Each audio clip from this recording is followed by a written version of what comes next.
The Triumph of Truth. A rich merchant who lived in the old town of Saketpur had a son named Sumat and a daughter named Suniti. The merchant had been both a mother and a father to his two children for many years, because their mother had died when they were both very young. Now the merchant became seriously ill and was dying. So he sent for his children and said sadly, "My beloved children, I hate to have to leave you before you are settled in life, but I have no choice.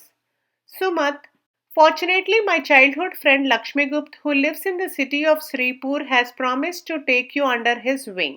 He is a prosperous merchant and will teach you all that a successful and a shrewd trader should know. As for you, Suniti, I have no other alternative but to leave you in the care of your most trusted and faithful servant maid.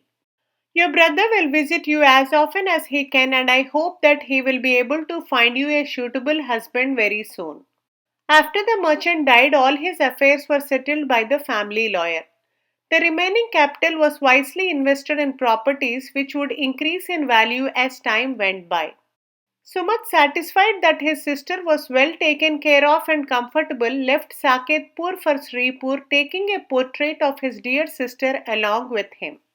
Lakshmigupt and his wife were very pleased to have Sumat live with them, as they had no children of their own. The king of Sripur was very friendly with Lakshmigupt, who on one of his visits to the palace took Sumat with him. There Sumat met the crown prince, who was the same age as himself. The two youths took an immediate liking to one another and soon became good friends. Sumat used to go to the palace as often as he could during his free time. One day Sumat asked Lakshmigupt if he could invite the crown prince over to their house for dinner. "By all means, son," replied Lakshmigupt. So a few days later, after having taken permission from his parents, the king and the queen, the crown prince went to Lakshmigupt's house for dinner. After dinner, Sumat took the crown prince up to his room to show him some of his treasured books. The crown prince, seeing the portrait of Sumat's sister hanging on the wall, said, "Friend, what a beautiful girl! Is she your sweetheart?" "Your Highness," replied Sumat, "she is my sister." The crown prince was very relieved when he heard Sumat's reply, because he had fallen in love with the portrait of the lovely girl. Even after he returned to the palace, he could not forget the vision he had seen in the portrait. He was determined to meet Sumat's sister and to ask for her hand in marriage. But first of all, he had to get the consent of his father, the king, and his mother, the queen. The king and the queen refused to consent to this marriage between their son and a commoner.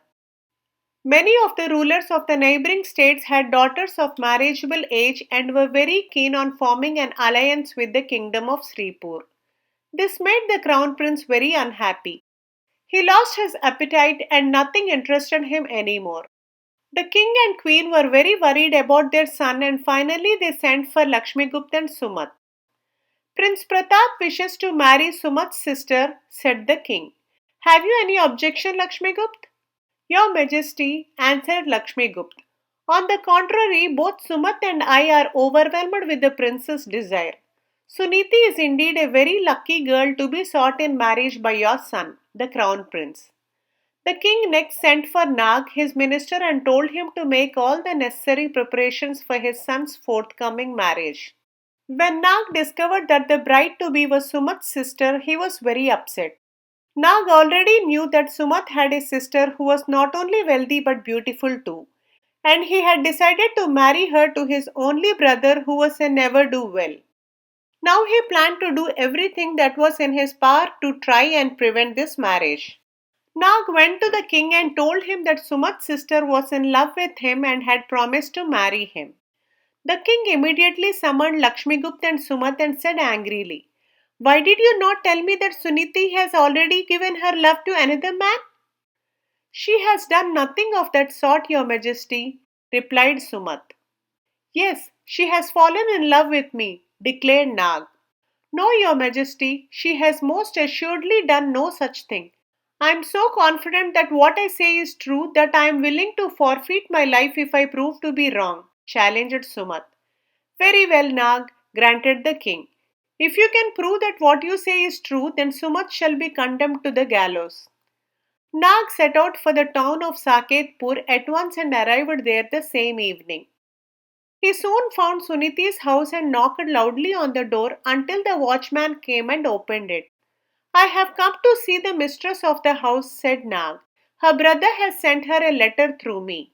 The watchman gave Nag's message to Suniti, who replied, Let me see the letter first and then I will decide as to whether I will see the messenger. So Nag handed over the forged letter to the watchman. Suniti took one look at the letter and declared, This is not my brother Sumat's handwriting. Shut the door at once, watchman. Nag had not expected to find that Suniti was such a shrewd girl. Now that his plan was foiled, his only other alternative was to resort to more desperate means. He managed to contact Suniti's maidservant and gave her a handful of gold coins, promising her another handful if she brought him a treasured possession belonging to Suniti. The maidservant had never seen so much money in all her life, and so Nag soon got the ruby ring which Suniti wore almost constantly.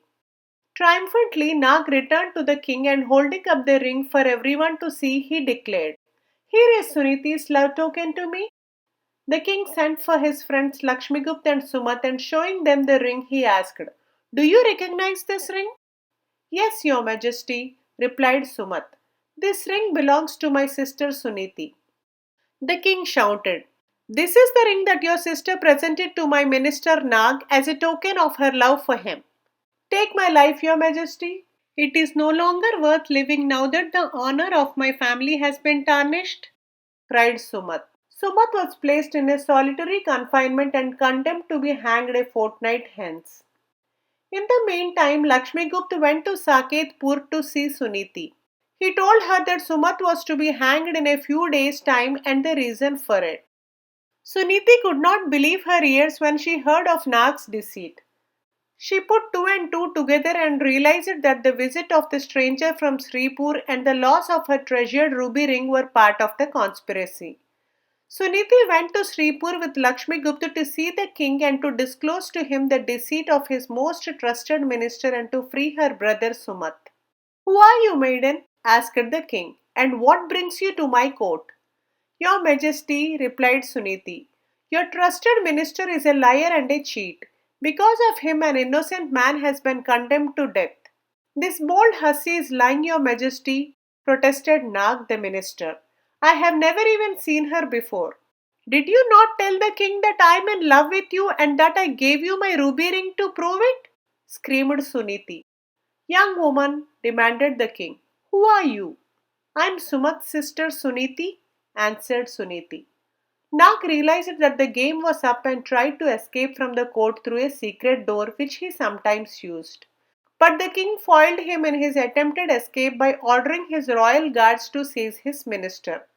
Next, the king had Sumat set free and then he banished Nag from his kingdom, for after what he had done he could never trust the man again. The crown prince and Suniti were married amidst great rejoicing few months later. As time went by, the king and queen grew to love Suniti very much because she made an excellent wife and princess. Please like, share and subscribe if you enjoyed this video. Do provide your feedback in the comment section below. Thanks for listening.